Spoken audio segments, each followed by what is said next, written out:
Hello, my name is Major Mike Webb, and I am a retired field grade Army officer, branch of military intelligence, who formerly served as the operations officer for all Army strategic counterintelligence in the continental United States.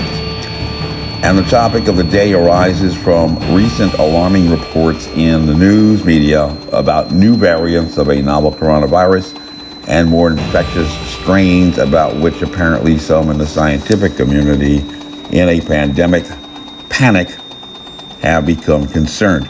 So, for the next few minutes, we shall be providing an information brief to address some of these concerns and to correct some misinformation being disseminated by the news reporters who, more likely than not, as in our current example, medical doctors nor actual scientists by training or experience, but rather just reporters trying to take in a fire hose of information about complex topics under pressure, and especially in a pandemic panicked environment, more times than not, they do not always get things right. In the very first major report on a novel coronavirus emerging in China, the World Health Organization expert epidemiologist stated as one of the primary concerns and one of the best practices was to make sure that the general public is most informed about the virus so that they can use that information to be prepared. This briefing is unclassified.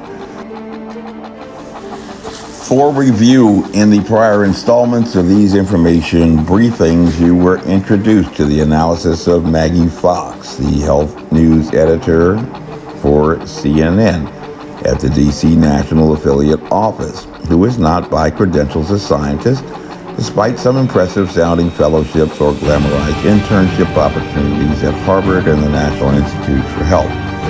Her reports about fear among scientists regarding mutation, despite their confidence that at least the new variant B.1.1.7, which first emerged in Britain back in June, appears to present no challenge at all to the natural human immune system, which should be able to handle it, as well as her reported fears among the general public that may not have yet discovered that mutation is just something that viruses do.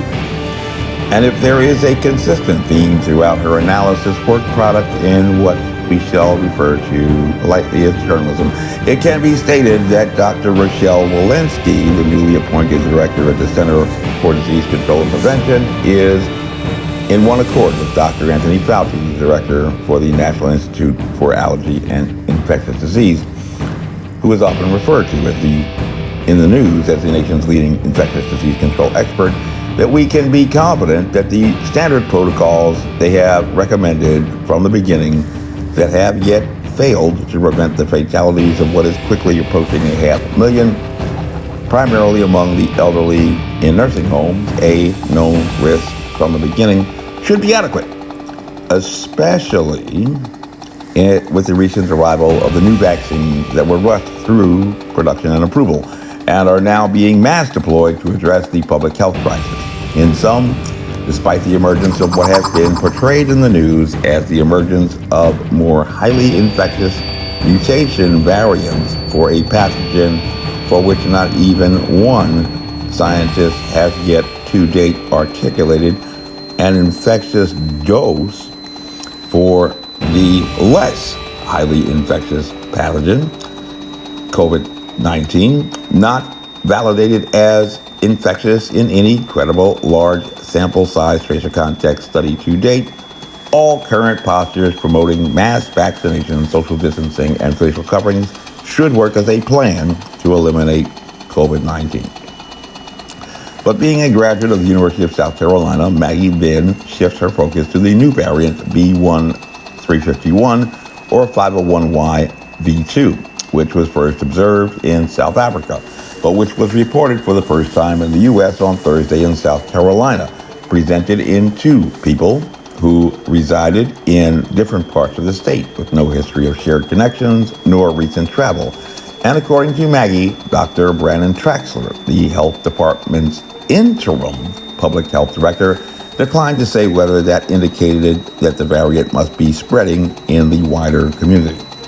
Maggie, again, who is not a scientist, reports that this strain, the South African B1351 or 501YV2, has been found in more than 30 other countries, according to the World Health Organization. And here she provides an authoritative-sounding quotation. The variant, which was first detected in South Africa, has spread quickly beyond Africa. And so what's keeping me awake at night right now is that it's very likely circulating in a number of African countries. Dr. Machido Mauti, who, regional director for Africa, said Thursday. Maggie reports that it has a different pattern of mutations that causes more physical alterations in the structure of the spike protein than B117 does. One important mutation called E484K appears to affect the receptor binding domain, the part of the spike protein most important for attaching to cells.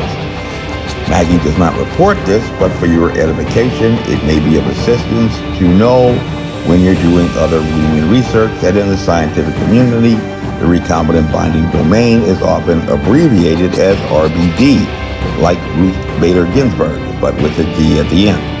But Maggie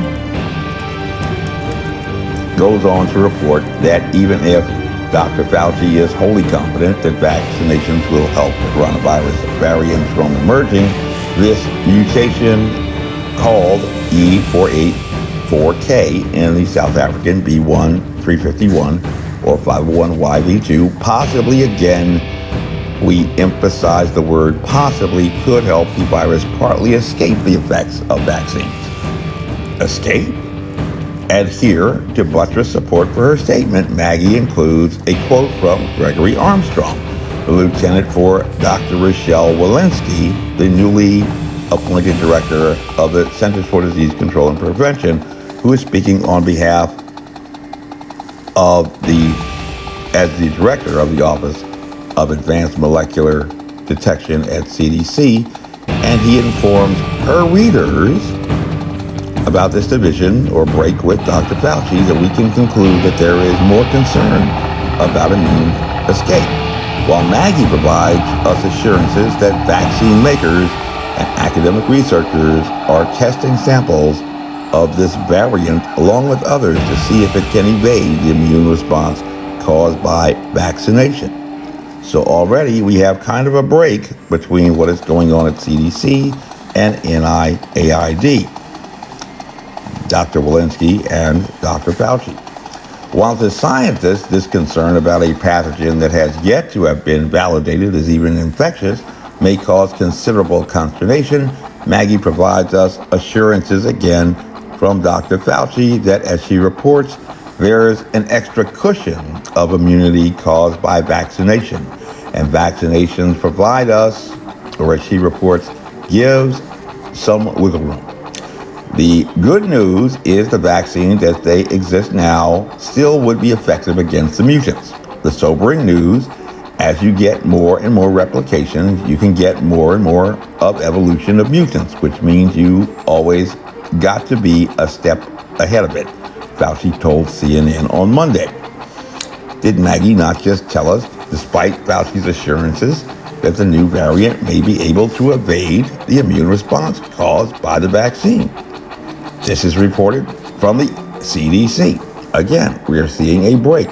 Apparently, even according to Maggie, there is some divided opinion in the scientific community at large regarding the effectiveness of the current vaccinations against the mutation called E484K, which appears in the South African B1351 or 501YV2, recently discovered in only 2 patients in her alma mater state of South Carolina. And she reports that teams at Columbia University, the Aaron Diamond AIDS Research Center at Columbia University, and elsewhere have also been testing lab-made versions of the viral mutations against the blood of vaccinated people, and say while there does seem to be a somewhat diminished effect of vaccination, it's not enough yet to weaken protection. Of more concern, however, Maggie reports that Maryland-based vaccine maker Novavax released preliminary results of its coronavirus vaccine Thursday that showed while the vaccine was more than 89% effective in phase 3 trial in Britain, a smaller, earlier phase 2 trial conducted in South Africa while the variant was circulating showed efficacy there was only 60%. So we have varying results with apparently the same vaccine against this new strain. Maggie goes on to report further that there is also evidence the changes may help some escape from the monoclonal antibody treatments made by Eli Lilly and Company and Regeneron also. But she goes on to assure her readers that just in case, Pfizer and Moderna say they are working to make booster vaccines that would address mutant versions. The design of the vaccines is meant to make that a quick and easy process, just plugging in a new version of the genetic code used to generate the vaccines will do it. So it may depend on which vaccine you use to determine whether or not you're going to have some effectiveness against the new variant that was recently discovered in South Carolina. But again, Fauci says don't worry because we have wiggle room. Nonetheless, at least according to Maggie Fox's report, as the senior health editor at CNN, the general public should rest assured that Dr. Fauci is confident that whatever vaccine you receive for a pathogen yet to be validated as infectious at all, we should have some wiggle room. Apparently a new term in evolving science. And if we all work together, as Whoopi Goldberg says, and adhere to the established protocols of donning facial coverings, enforcing social distancing, employing the discipline of regular hand washing for a pathogen where no fomite transmission or surface contamination related secondary infection has been found to be a primary or even marginal cause. And of course, getting the newly arrived and rushed through production and approval vaccines, everything will be okay. And everything is now finally under control, now that President Biden has the helm, if you can believe that. All facts that the leading infectious disease control expert should know better than anyone. This briefing has been unclassified. That concludes this brief. My name is Major Mike Webb, and by God, I am running for governor of Virginia. I ask every Christian, every conservative, every Republican, every Virginian, and every American true to, like the motto of the infantry, follow me, and we shall overcome. Honest. And y'all come back now. Here.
This advertisement was authorized by Mike Webb.